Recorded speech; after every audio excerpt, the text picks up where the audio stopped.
हाँ जी, तो आप लोगों ने थ्योरी में ऑलरेडी पढ़ लिया होगा रिएक्टेंस क्या होती है।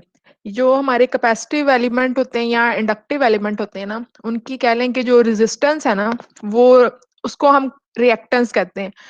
क्योंकि उनकी जो रेजिस्टेंस है उसको रेजिस्टेंस नहीं कहते, वो उसके अंदर ना कॉम्प्लेक्स कंपोनेंट भी मौजूद होता है। ये सारा कुछ आपने थ्योरी में स्टडी किया होगा।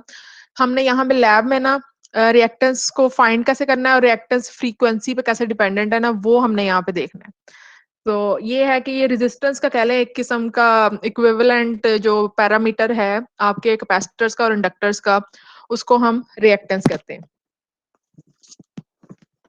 तो आज का जो हमारा एक्सपेरिमेंट है वो है रिएक्टेंस देखनी है हमने कि capacitive reactance with changes in frequency कैसे वेरी करती है।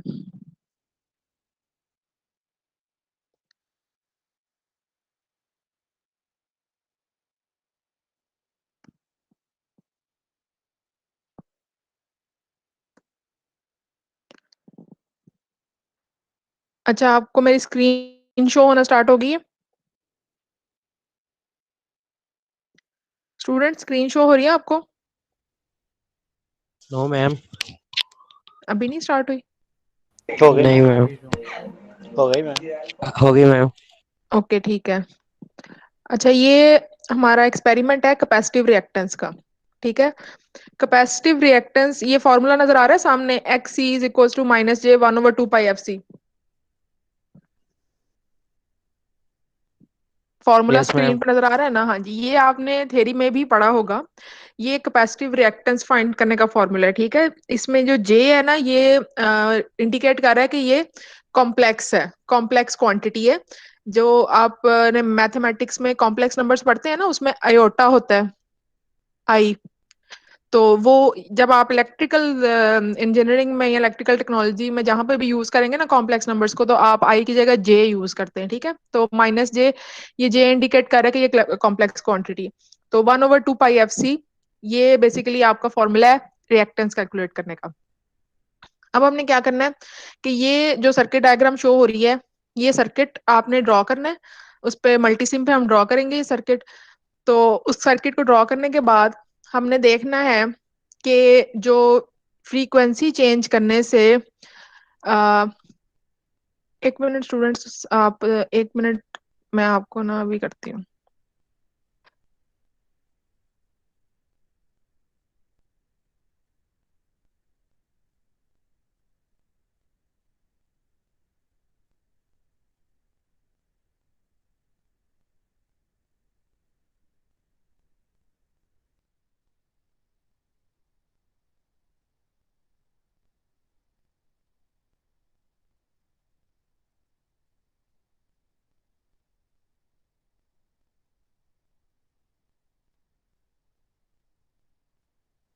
हाँ जी स्टूडेंट्स, तो वो एक मिनट के लिए मुझे जरा काम था, मैं गई थी। हाँ जी, ये जो सर्किट था ये हमने ड्रॉ करना है मल्टीसिम पे। इसमें ना हमने देखना है कि कैपेसिटिव रिएक्टेंस कितनी है। अब रिएक्टेंस जो सी है, जो मैंने आपको फॉर्मूला दिखाया है, वो थ्योरेटिकल वे है इसको कैलकुलेट करने का। ठीक है, कि अगर आपके पास जस्ट प्रैक्टिकल नहीं कर रहे हैं, आपके पास जस्ट थ्योरी है, आपको क्वेश्चन सॉल्व करने के लिए मिला, या थ्योरेटिकली आपने कैलकुलेट करना है, तो आपने आपको फ्रीक्वेंसी पता होगी और कैपेसिटेंस पता होगी। ठीक है, तो रिएक्टेंस क्या होगी, one over two pi F सी।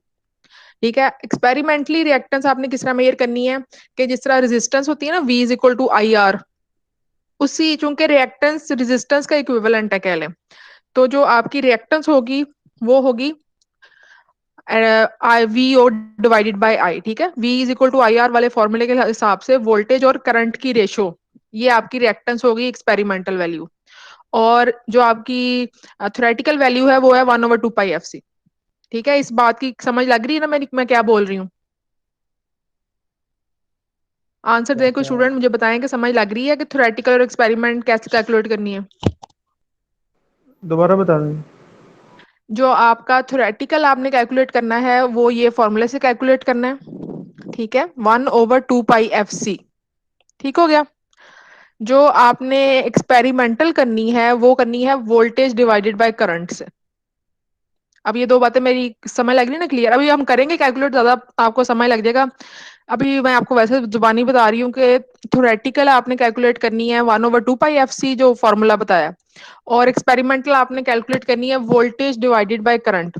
और वो वोल्टेज और करंट कहाँ से आएगा वो मैं अभी आपको बता देती हूँ। ठीक है, ये हमने अपना बनाना है सर्किट। उसके बाद हमने ये टेबल फिल करना है कि डिफरेंट फ्रीक्वेंसी चेंज करके ना अपने सोर्स की फ्रीक्वेंसी, उसके हिसाब से हमने ना हम देखना है कि जी आउटपुट कैपेसिटर का आउटपुट वोल्टेज क्या आ रहा है, और कैपेसिटर की उस वोल्टेज से हमने रिएक्टेंस क्या कैलकुलेट की है। ठीक है, और हमारी थ्योरेटिकल रिएक्टेंस क्या थी।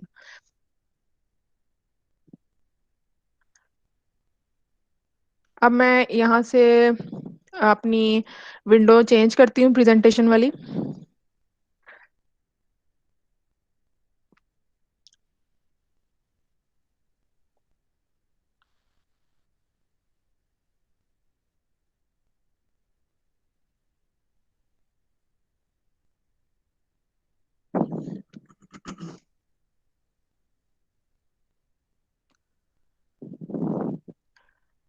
हाँ जी, ये ना अब मैंने मल्टी सिम ओपन की है, दोबारा से मेरी वो विंडो प्रेजेंट होने लगी है होपफुली। Yes ma'am. ठीक है, ये ना आपको शायद याद भी होगा, जब पिछले सेमेस्टर में आपको सर्किट एनालिसिस की लैब का कहा था तो एक वीडियो आपसे शेयर की थी कि सब लोग अपने मल्टी सिम के अकाउंट्स बना लें। याद है आप लोगों को वीडियो? लेकिन मैम अब तो हमने सॉफ्टवेयर पे काम शुरू कर दिया हुआ है, कौन सी सॉफ्टवेयर पे करते हैं आप? ऑफलाइन पे मल्टी सिम। मल्टी सिम, ठीक है, आपके ये वो ही है सॉफ्टवेयर। ठीक है, ये जिन लोगों के पास लैपटॉप्स का इशू है ना, ये उनके लिए कि ये इसका ऑनलाइन वर्जन है। अगर आपके पास इंस्टॉल्ड है मल्टी सिम तो आप उस पर भी कर सकते हैं, ये वही है बेसिकली। ठीक हो गया। अगर तो आप सबके पास मल्टी सिम इंस्टॉल्ड है ना कंप्यूटर्स पे, तो फिर तो बहुत अच्छी बात है, आप मल्टी सिम खोलें, वो भी उसके अंदर भी यही सब कुछ होगा। और ये वैसे मैं ऑनलाइन इसलिए करा रही हूँ क्योंकि ये वेब वर्जन है ना उसका, ये वेबसाइट से ही खुल जाता है डायरेक्टली, ये ऑनलाइन होता है। तो जिन लोगों के पास नहीं है, कोई लैपटॉप का इशू आता है कि कई लोगों के पास लैपटॉप नहीं है, कुछ नहीं है, तो ये मोबाइल से भी ओपन हो जाती है, और ये वैसे भी कहीं पे भी जाके आप ओपन कर सकते हैं, इंस्टॉलेशन इसकी जरूरी नहीं है।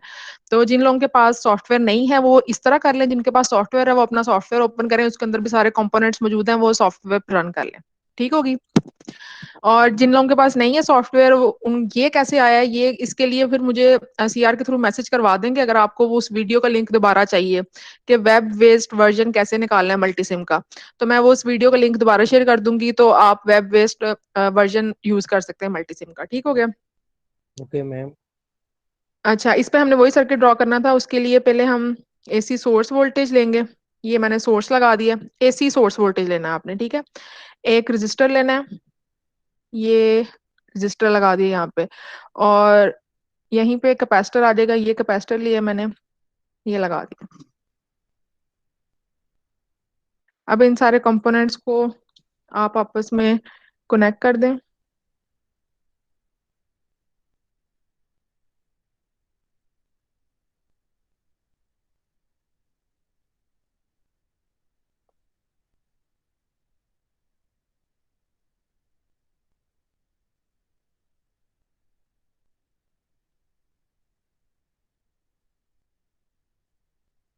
और यहाँ से ग्राउंड कर दें।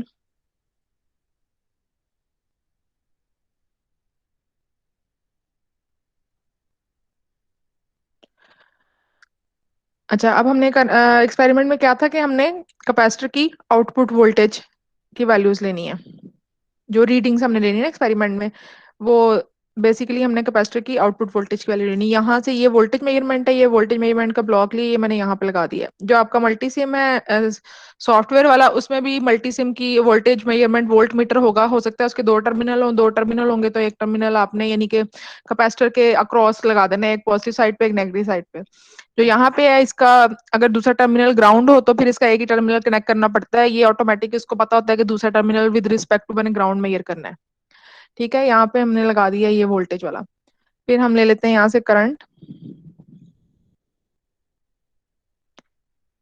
ये यहाँ पे हमने करंट लगा दिया, क्योंकि करंट हमने सोर्स का मेजर करना है, तो इसलिए हमने ये सोर्स वाली साइड पे करंट लगा दिया। ये हमारा वो बन गया सर्किट जो हमने वहां पे देखा था अभी मैनुअल में। अब हमने ना इसके पैरामीटर सेट करने हैं। इसको मैंने डबल क्लिक किया है तो यहाँ पे साइड पे शोन लगी कि आपने क्या वैल्यूज रखनी है।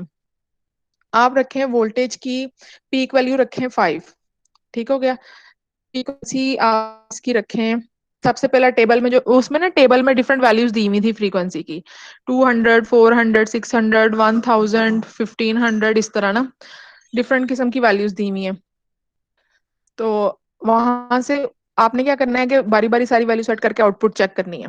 सबसे पहले 200 सेट करते हैं हम वैल्यू, ठीक है, कि अगर फ्रीक्वेंसी 200 हर्ट्ज होगी तो फिर हमारा क्या सर्किट जो सिमुलेट करते हैं तो क्या रिजल्ट आता है, ठीक है। ये सिमुलेशन सेटिंग में 200 हमने इसकी फ्रीक्वेंसी सेट कर दी है, बाकी और हमने कुछ नहीं सेट करना, ठीक हो गया। रजिस्टर की वैल्यू आप रखें 10K, ये उसमें दी हुई है आपके ना एक्सपेरिमेंट में, जो मैनुअल आपको मिलेगा उसमें दी होगी वैल्यू। ये मैंने 10K सेट कर दी है। कैपेसिटर की वैल्यू 1 माइक्रोफैरेड रखनी थी। यहाँ से इसको मैंने प्ले किया।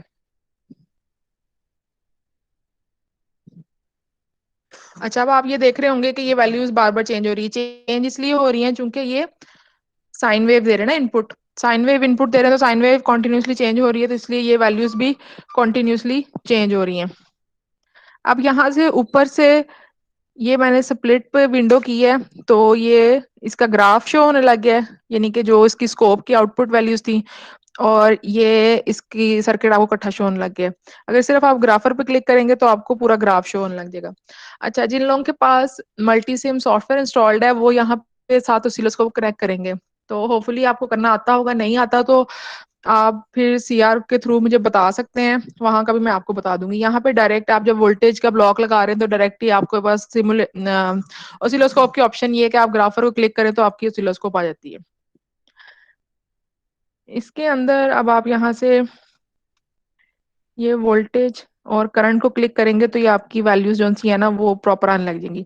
अब यहाँ पे आप देख सकते हैं, अच्छा यहाँ पे आप, ये ब्लू कलर का करंट है और ग्रीन कलर का वोल्टेज है। अब आप बताएं कि इनके दरमियान फेज डिफरेंस तो शो हो रहा है ना आपको, तो करंट लीड कर रहा है कि लैग कर रहा है?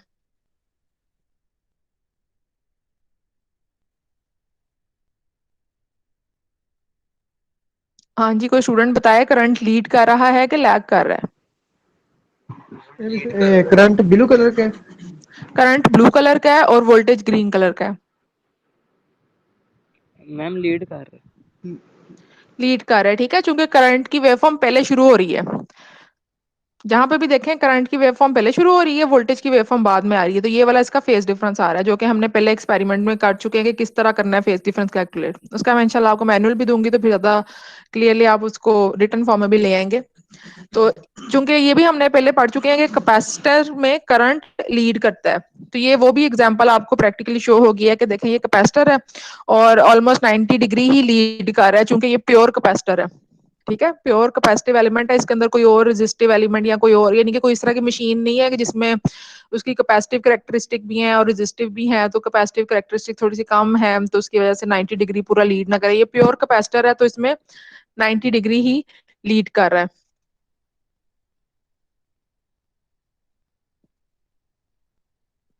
अच्छा, खैर हमने यहाँ पे वो इसके फेज डिफरेंस पे नहीं करनी, यहाँ पे हमने देखना है कि हमारा करंट क्या है और वोल्टेज क्या है। पीक वैल्यू लें आप, ये पीक वैल्यू है, कितनी आ रही है हमारी, यहाँ पे आप जब इसके ऊपर लेके जाएंगे ना, ये मैं यहाँ पॉइंट पे ले गई हूँ, तो ये 529, थोड़ा सा हिला हिला के देख लें आपको पता लग जाएगा मैक्सिमम कितनी वैल्यू यहाँ पे है। 540, एक मिनट,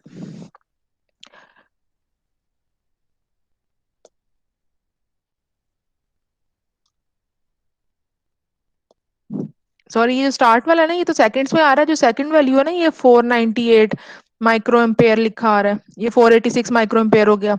दो वैल्यूज नजर आ रही होंगी इसमें आपको, इसमें फर्स्ट वाली सेकंड्स में है वैल्यू, और जो सेकंड वाली वैल्यू है ना वो एम्पेयर में है, माइक्रो एम्पेयर में, तो वो आपकी करंट की वैल्यू है, तो मैक्सिमम जाती है 498 micro ampere. 498 micro ampere current है हमारी इस सर्किट का। और वोल्टेज की यहाँ पे चेक करते हैं, मैंने यहाँ पे कर्सर लेके आई हूँ, 395 मिली वोल्ट्स है। 498 माइक्रोफेरेड माइक्रो एम्पेयर करंट है और 395 आपके मिली वोल्ट्स हैं।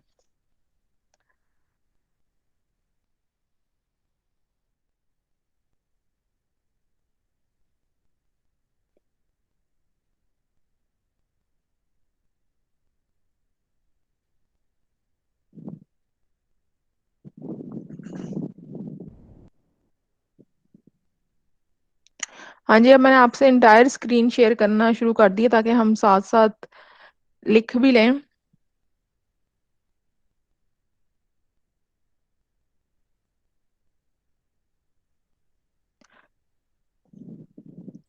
हमारा करंट कितना है सर्किट में से? 498 माइक्रो एम्पेयर। ये हमारा सर्किट का करंट है, चूंकि सारा सीरीज में सर्किट लगा है, पूरे सर्किट में एक ही करंट होगा। वोल्टेज जो है ये हमारा कैपेसिटर का है, चूंकि हमने जो वोल्टेज प्रोब लगाई थी ना वो कैपेसिटर के क्रॉस लगाई थी।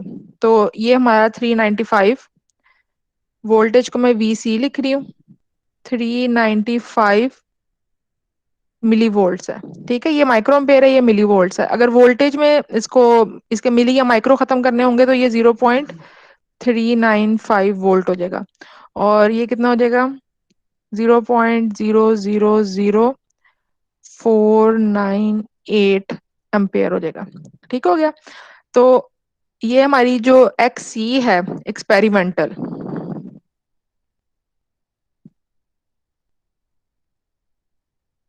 वो हमने कैसे कैलकुलेट करनी है? V divided by I. ठीक है, ये जो V is equal to I R होता है ना, तो फिर R is equal to V over I हो जाएगा। ये वही वाला कंसेप्ट है। तो चूंकि R जो है वो रेजिस्टेंस होती है वैसे आमतौर पे रेजिस्टर्स की, तो यहाँ पे जो रिएक्टेंस है ना वो रेजिस्टेंस का इक्विवेलेंट ही समझ लें। तो जो हमने एक्सपेरिमेंटली करना है तो V ओवर आई करना है। तो यहाँ पे हम क्या करेंगे? 0.395 डिवाइडेड बाय 0.00000498। अब इनको आपस में हम डिवाइड करके देखते हैं कि क्या आंसर आता है।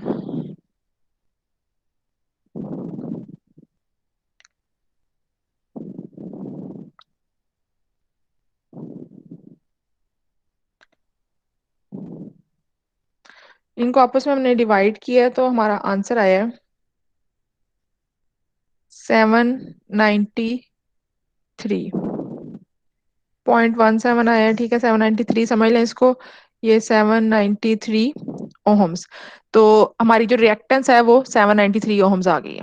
यहाँ तक समझ लग गई है कि सर्किट को पहले लगाना है, उसके बाद उसका वोल्टेज आउटपुट देखनी है कि क्या आ रही है आपकी ऑसिलोस्कोप पे। वोल्टेज आउटपुट देखनी है कैपेसिटर के क्रॉस, और सर्किट का करंट मेजर करना है, वो पूरे सर्किट में मेजर करना है। ठीक है, तो उन दोनों की ग्राफ से मैक्सिमम पीक वैल्यू आपने देख लेनी है, उस पीक वैल्यू की रेशो ले लेनी है। वीपी ओवर आईपी है ये। ठीक है, वीपी ओवर आईपी। जब इनको आपस में डिवाइड करेंगे तो आपके पास कैपेसिटिव रिएक्टेंस आ जाएगी।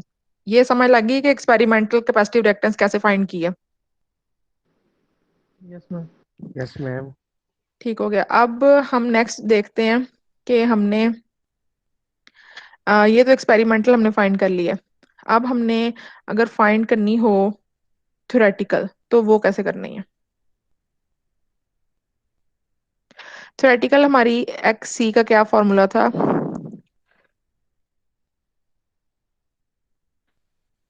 -J1/2πfc। ये -J को फिलहाल इग्नोर करें, ये ठीक है। ये हमारी कैलकुलेशंस जब हम करते हैं थ्योरेटिकल तो उसमें ये है, और ये हमारी एक रिप्रेजेंटेशन है। ये आपने थ्योरी में जब ये पढ़ा होगा इसको यूज करेंगे। फिलहाल हम इसको प्रैक्टिकली इसकी वैल्यू देखनी है, तो वो उसमें हमने सिर्फ यही यूज करना है, 1/2πfc वाला कॉन्सेप्ट। इसमें 1/2π एफ हमारा कितना है इसमें? 200। याद करें हमने 200 फ्रीक्वेंसी सेट की थी, और कैपेसिटेंस है हमारी 1 माइक्रो। 1 माइक्रो का मतलब 0 पॉइंट कितने जीरो आएंगे? हाँ जी, बताए कोई, जीरो के बाद कितने जीरो आएंगे? 6 5। 5 आएंगे कि 6 आएंगे? 5 आएंगे ना, चूंकि 1 5 है। ऑलरेडी है तो उससे पीछे जाएंगे। अच्छा जी, अब इसमें हम कैलकुलेट करके देखते हैं कि ये क्या बनता है।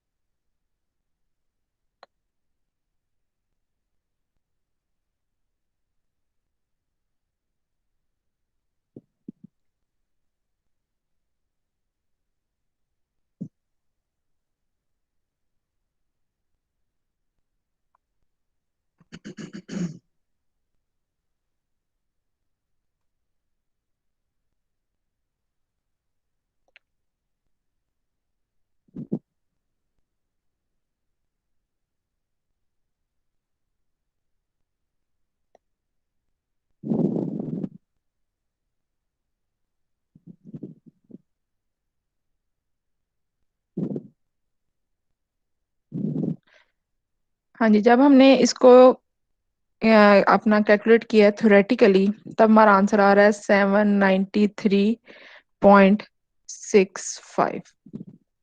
ये देखें, दोनों सेम आ गए आंसर आपके पास। ठीक है, यानी कि हमारा एक्सपेरिमेंट सक्सेसफुल रहा है कि जो हमारी सिमुलेशन की वैल्यू है वही हमारी थ्योरेटिकल वैल्यू आ गई। ये थ्योरेटिकल कैलकुलेशन किस तरह करनी है समझ लग गई सबको? Yes, ma'am. ठीक है, दोनों मैंने साइड बाय साइड कर दी हैं। आपने प्रैक्टिकल करनी है वी और आई की रेशियो, और थ्योरेटिकल करनी है आपने जो इसका थ्योरेटिकल रिएक्टेंस का फॉर्मूला है 1/2 पाई एफ सी से। अब ये आप चूंकि हम सिमुलेशन पे कर रहे हैं ना, ये सिर्फ पॉइंट्स का फर्क पड़ा है, वो 0.17 आई है। उसमें भी इस तरह फर्क पड़ा है कि हमने ये जो वैल्यूज ली थी ना, बेसिकली अपनी ये वाली जो वैल्यूज ली है 498 और 395, ये जब आप सिमुलेट, शायद आपको मेरी स्क्रीन पे भी शो हो रहा हो, इसके अलावा जब आप खुद भी सिमुलेट करेंगे तो आप देखेंगे कि इनके आगे भी पॉइंट्स में वैल्यू थी, उसको मैंने राउंड ऑफ कर दिया था। ठीक है ना, तो वो इसलिए थोड़ा सा ये पॉइंट्स का फर्क पड़ा है, वरना एज सच ये पॉइंट्स का फर्क नहीं पड़ना था, क्योंकि हम सिमुलेशन रन कर रहे हैं ना। सिमुलेशन वैसे ही आइडियल केस होता है, तो उसमें एग्जैक्ट आइडियल वैल्यूज ही आती हैं। अगर आप ये लैब में प्रैक्टिकल कर रहे होते ना, तो इसमें थोड़ी बहुत ज्यादा डेविएशन आनी थी। हो सकता है आपकी प्रैक्टिकल वैल्यू जो सी है वो 790 ओहम आ जाती है, 785 ओहम आ जाती, या आपकी थोड़ी सी ज्यादा भी आ सकती थी। ठीक है, चूंकि जो अगर 1 माइक्रोफैरेड का कैपेसिटर है तो वो जरूरी नहीं एग्जैक्ट 1 माइक्रोफैरेड का ही हो, वो थोड़ा सा ऊपर नीचे भी हो जाता है।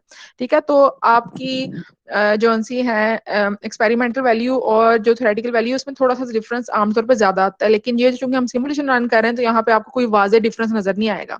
लेकिन मकसद ये है कि आपको दोनों कैलकुलेशंस करनी आती हो। ठीक हो गया?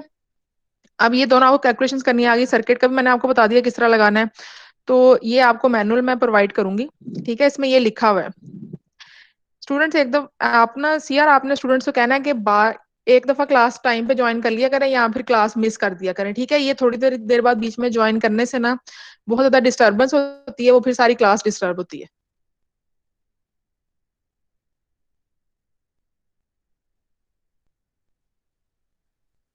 अच्छा जी, ये हो गया। आप ये आपका टेबल होगा। ठीक है, इस टेबल में क्या है कि ये फ्रीक्वेंसीज की वैल्यू दी हुई है। ठीक है, वो जहां पे आपने सोर्स दिया था ना, वहां पे मैंने सोर्स को डबल क्लिक किया था तो उसकी पीक वैल्यू सेट की थी और फ्रीक्वेंसी की वैल्यू सेट की थी। तो आपने क्या करना है कि पीक वैल्यू वही रहने देनी है। पहले 200 हमने फ्रीक्वेंसी की वैल्यू सेट की थी 200, उसमें सारी कैलकुलेशंस की थी। फिर आपने क्या करना है 400 सेट करके सेम वही कैलकुलेशंस करनी है, फिर 600 सेट करके सेम वही कैलकुलेशंस करनी है। इस तरह ये सारी फ्रीक्वेंसी की वैल्यूज ये दी हुई है ना जितनी, इन सबको बारी बारी सेट करके तो आपने कैलकुलेशंस करनी है।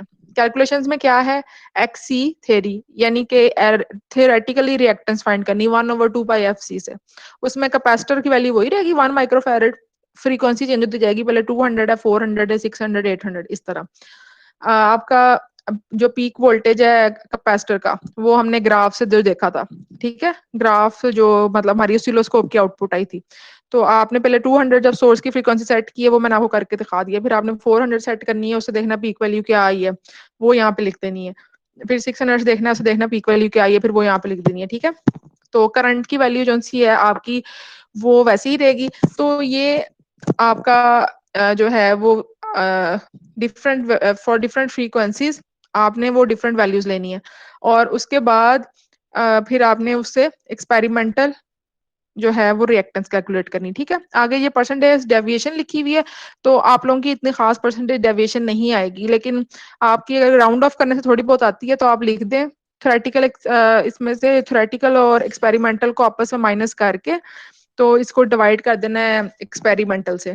ठीक है, यानी कि एक्स सी जो भी बड़ी होगी ना, यानी कि अगर एक्सपेरिमेंटल वैल्यू बड़ी है या थ्योरेटिकल बड़ी है, तो आप उनको आपस में डिवाइड करें, इनका जो डिफरेंस है उसको डिवाइड बाय एक्सपेरिमेंटल, बल्कि बड़ी को ना करें आप इस फॉर्मूले से कैलकुलेट करें ताकि पता लगे कि नेगेटिव में डिफरेंस है या पॉजिटिव में। Percentage deviation X C experimental minus X C theoretical divided by X C experimental. ठीक है, मल्टीप्लाई बाय 100%। तो ये आपकी प्लस में या नेगेटिव में जो भी आ सकती है आपकी वैल्यू। ठीक है, वो आपने यहाँ पे लिख देनी है। अगर तो आप ये प्रैक्टिकली कर रहे हो तो फिर आपकी काफी परसेंटेज वाजे होनी थी, अभी इतनी वाजे नहीं है। तो ये आपने इस तरह टेबल फिल कर देना। टेबल फिल की समझ लगी? Yes Yes, ma'am. मैम। ठीक है, एक फ्रीक्वेंसी करके दिखा दिया, बाकी जस्ट फ्रीक्वेंसीज वेरी करनी है। उसके बाद यही टेबल दोबारा फिल करना है। इसमें क्या चेंजेस करनी है कि कैपेसिटर पहले 1 माइक्रोफैरेड का लिया हुआ था, अब आपने कैपेसिटर लेना है, यहाँ पे इन्होंने दिया होगा कैपेसिटर 2.2 माइक्रोफैरेड का लेना है। ठीक है, आप इसमें अपनी इंस्ट्रक्शंस में पढ़ेंगे तो उसमें आपको बताया हुआ है कि 1 माइक्रोफैरेड को 2.2 माइक्रोफैरेड से रिप्लेस कर देंगे, तो टेबल नंबर 4.3 फिर आप फिल करेंगे। ठीक है, उसमें सर्किट सारा सेम रहेगा, फ्रीक्वेंसी की भी वही वैल्यूज दोबारा दोबारा उसको देनी है। इसमें क्या करना है कि आपने कैपेसिटर की वैल्यू चेंज कर दी है, तो उससे भी जो आपकी ये थ्योरेटिकल और वो सारा आ रहा है, तो फिर ये आपने फिल कर देना है। तो ये आपका एक्सपेरिमेंट इतना ही है। ठीक हो गया, क्लियर हो गया? Yes ma'am. Yes, ma'am. ठीक है, दूसरा ये कि जो आपके एक्सपेरिमेंटल कंक्लूजन होते हैं ना, एंड में जो कंक्लूजन होता है, उसमें आपने क्या लिखना होता है? उसमें आपने ये लिखना होता है कि थोड़ी सी आप ब्रीफली डिस्क्राइब कर दें कि आपने ना एक्सपेरिमेंट में क्या किया। उसको अपने वर्ड्स में आप डिस्क्राइब करें बिल्कुल ब्रीफली, कि ये आप जो आपको समझ लगी है कि ये हमारे एक्सपेरिमेंट का, जिस तरह इस एक्सपेरिमेंट का आप कह सकते हैं कि हम कैपेसिटिव रिएक्टेंस के कॉन्सेप्ट को हमने इसमें समझा है। हमने कैपेसिटिव रिएक्टेंस फ्रीक्वेंसी पे किस तरह फ्रीक्वेंसी चेंज करने से रिएक्टेंस सेम नहीं रहती, इस कॉन्सेप्ट को हमने समझा है। रेजिस्टर्स की रेजिस्टेंस पे कोई फर्क नहीं पड़ता, लेकिन हमने देखा है कि जो कैपेसिटर की रेजिस्टेंस है, जिसको हम रिएक्टेंस कहते हैं, ये with change in frequency change हो रही है। तो उसको हमने प्रैक्टिकली इस एक्सपेरिमेंट में देखा है, और देखने के बाद हमने ये कंक्लूड किया है कि हाँ जी, हमने जब वैल्यूज चेंज की थी तो हमारी इस तरह रेजिस्टेंस की वैल्यू चेंज हो रही थी। तो यानी इस तरह आपने कंक्लूजन को, डिस्कशन को एमी वो नहीं लेते कि ये एक फालतू चीज है और इसमें कोई नहीं, उस वो बड़ी इंपॉर्टेंट होती है। तो उसमें आपने क्लियरली अच्छे तरीके से लिखना है कि रीडर को पढ़ के समझ भी आए कि आपने गेन क्या किया है ये एक्सपेरिमेंट करने के बाद। आपने अगले बंदे को बेसिकली कॉन्सेप्ट देना होता है कि गेन क्या किया है, ये आप सब कुछ पढ़ने के बाद, एक्सपेरिमेंट करने के बाद। तो उसमें आपने बताना है कि ब्रीफली क्या मकसद था आपके एक्सपेरिमेंट का, और करने के बाद फिर आपने क्या कंक्लूजन निकाला कि यस यस वाकई फ्रीक्वेंसी चेंज करने से ऐसे चेंज आई है। आप ये भी कह सकते हैं, साथ बता भी सकते हैं कि जी फ्रीक्वेंसी अगर इंक्रीज कर रहे थे तो रिएक्टेंस इंक्रीज हो रही थी कि डिक्रीज हो रही थी। ठीक है, आप देखेंगे कि फ्रीक्वेंसी इंक्रीज करने से, आपके ख्याल से फ्रीक्वेंसी इंक्रीज करने से आपकी रिएक्टेंस इंक्रीज होनी चाहिए, डिक्रीज होनी चाहिए? फ्रीक्वेंसी इंक्रीज हो तो डिक्रीज होती है। डिक्रीज होती है, ठीक है बिल्कुल, चूंकि वो आपको फॉर्मूले से भी पता लग रहा है। तो आप कंक्लूजन और डिस्कशन में ये लिखेंगे कि हमारा जो थ्योरेटिकल फॉर्मूला था उसके मुताबिक भी इनका इनवर्स रिलेशन है ना, चूंकि एफ इज इक्वल, ये reactance is equal to 1/2 pi F है ना, तो 1/f।